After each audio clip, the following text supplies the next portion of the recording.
देखो आज 4टाରେ ନିର୍ବାଚନ ପ୍ରଚାର ଭାରତୀୟ ଜନତା ପାର୍ଟିର ସମାପ୍ତ କଲା।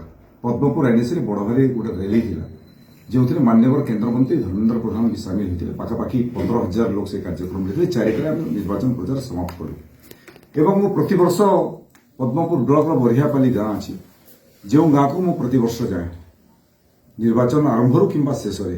ଏଥର ନିର୍ବାଚନ ଆରମ୍ଭରୁ ଯାଇପାରିଲେନି।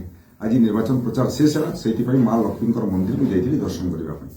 ଏବଂ ମୁଁ ଯେତେବେଳେ ମା ଲକ୍ଷ୍ମୀଙ୍କର ମନ୍ଦିର ଦର୍ଶନ କରିବା ପାଇଁ ଗଲି, ସେ ସମୟରେ ପାଖାପାଖି ସେ ଗାଁର ଲୋକେ ଯେତେବେଳେ ଖବର ପାଇଲେ ପ୍ରଦୀପ ପୁରୋହିତ ପୁନା ପୁରୋହିତ ଆସିଛନ୍ତି ବୋଲି, ପାଖାପାଖି 100-150 ଜଣ ଖଣ୍ଡେ ମହିଳା ଗାଁର ସାଧାରଣ ଲୋକେ ଆସିକି ମୋ ପାଖରେ ଭେଟ ହେଲେ ଏବଂ ମା ଲକ୍ଷ୍ମୀଙ୍କର ମନ୍ଦିର ଦର୍ଶନ କଲା ସମୟରେ ସେମାନେ ସମସ୍ତେ ଆଶୀର୍ବାଦ ଦେଲେ, କହିଲେ ଆପଣ ବିଜୟୀ ହେବେ, ଆମେ ବି ଆଶୀର୍ବାଦ ଦେଉଛୁ। ଏବଂ ଚାଲିକି ମୁଁ ଗାଡ଼ିକୁ ଫେରୁଥିଲି ବସିକି ଫେରିବା ପାଇଁ। ହଠାତ୍ ଗୋଟେ ନନ୍ଦିଘୋଷ ଟିଭିର ସାମ୍ବାଦିକ, କି ତାଙ୍କ ନାମ ଜାଣିନାହିଁ, ହଠାତ୍ ସେ ଆସିକି କ୍ୟାମେରା ଅନ୍ କରିକି ମୋତେ ପଚାରିବାକୁ ଆରମ୍ଭ କଲେ ଯେ ଆପଣ ନିର୍ବାଚନ ଆଚରଣ ବିଧି ଉଲ୍ଲଂଘନ କରୁଛନ୍ତି। ମୁଁ ତାଙ୍କୁ ଏତେ ରାତିରେ କାହିଁକି ପ୍ରଚାର କରୁଛନ୍ତି? ମୁଁ କହିଲି ଦେଖନ୍ତୁ, ମୁଁ ପ୍ରଚାର କରିବା ପାଇଁ ଆସିନି, ପତାକା ନାହିଁ କି ବିଜେପିର କାର୍ଯ୍ୟକର୍ତ୍ତା ଜଣେ ବି ନାହାନ୍ତି ଏଠି।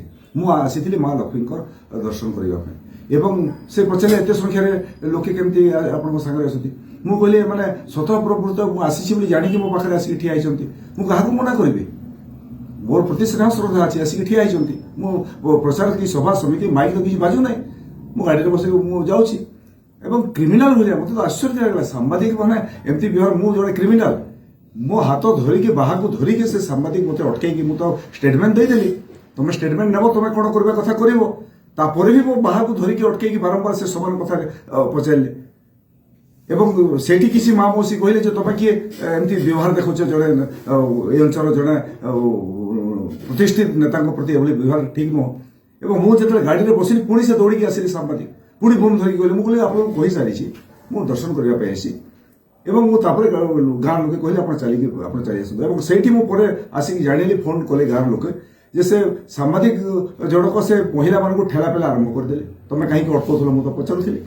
ଏବଂ ସେ କହିଲେ ତମେ ଜାଣିନ ନବୀନ ପଟ୍ଟନାୟକର ନନ୍ଦିଘୋଷ ଟିଭି ନବୀନ ପଟ୍ଟନାୟକର ବିଜୁ ଜନତା ଦଳ ସରକାରର, ଏବଂ ଆମେ ଯାହା ଚାହିଁବୁ ତମକୁ କରିଦେବୁ। ସରକାରୀ ଟିଭି ଏଟା, ସରକାରୀ ଚ୍ୟାନେଲ ଏଟା, ମୁଁ ଦେଖିନେବି ତମକୁ। ଏମିତି ଭାଷାରେ ଅଭଦ୍ର ଭାଷାରେ ଗାଲିଗୁଲଜ ବି କଲେ, କିଛି ଆଦିବାସୀ ମହିଳାଙ୍କର ପ୍ରତି ଠେଲା ପେଲା ଦୁର୍ବ୍ୟବହାର କଲେ। ତାଙ୍କ ନାଁରେ ତ ଏଫଆଇଆର ହେବ। ଏବଂ ମୋତେ ଲାଗୁଛି ଏଭଳି ସାମ୍ବାଦିକତା ମୁଁ କେବେ ଦେଖି ନାହିଁ।